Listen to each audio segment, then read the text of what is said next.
રાજકોટ ગ્રામ્ય જિલ્લામાં થોડા દિવસ પહેલા જેતપુર સિટી પોલીસ સ્ટેશનમાં અને જામકંડોરણા પોલીસ સ્ટેશનમાં એક હની ટ્રેપની ગેંગ વિરુદ્ધમાં 2 ગુના દાખલ કરવામાં આવ્યા હતા. એમાં છેલ્લી આરોપી પ્રિયંકા ઉર્ફે પીહુ ગોણિયા, આ મૂળ કાલાવાડ જામનગરની રહેવાસી છે અને હાલ આ એજી ચોક પુષ્કરધામ રાજકોટમાં રહે છે.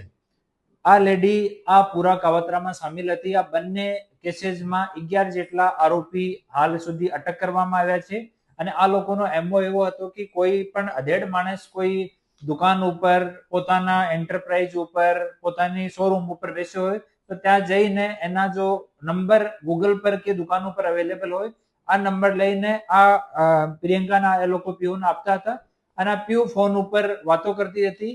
એની વાતોમાં કોઈ ફસાઈ જાય તો પછી બીજી છોકરીને એની સાથે મળવા માટે એ લોકો મોકલતા હોય અને જ્યારે આ માણસ મળવા માટે આવી જાય આ ચક્રવ્યૂહમાં ફસાઈને ત્યારે બીજા 4-5 લોકો જઈને એની સાથે મારકૂટ કરે, બદનામીનો ભય દેખાવે, પોલીસની ધમકી આપે, રેપના ગુનાની ધમકી આપે.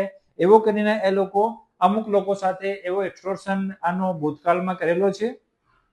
આ બંને ગુનાઓમાં આ આરોપીની ધરપકડ કરવામાં આવી છે અને આ મીડિયાના મારફતે હું અપીલ કરું છું કે એવા કોઈ પણ માણસ એના ભોગ બનેલા હોય તો આપ અમારા કોઈ પણ પોલીસ સ્ટેશનમાં, એસડીપીઓ કચેરીમાં, અમારી કચેરીમાં આવીને સંપર્ક કરો. આપનું નામ એકદમ ગુપ્ત રાખવામાં આવશે અને આ જો એક્સટોર્શન કરવા વાળી ટોળકી છે એના વિરુદ્ધમાં ઓર કડી કાર્યવાહી કરવામાં આપ લોકો અમારી મદદ કરવા માટે સામા આવો.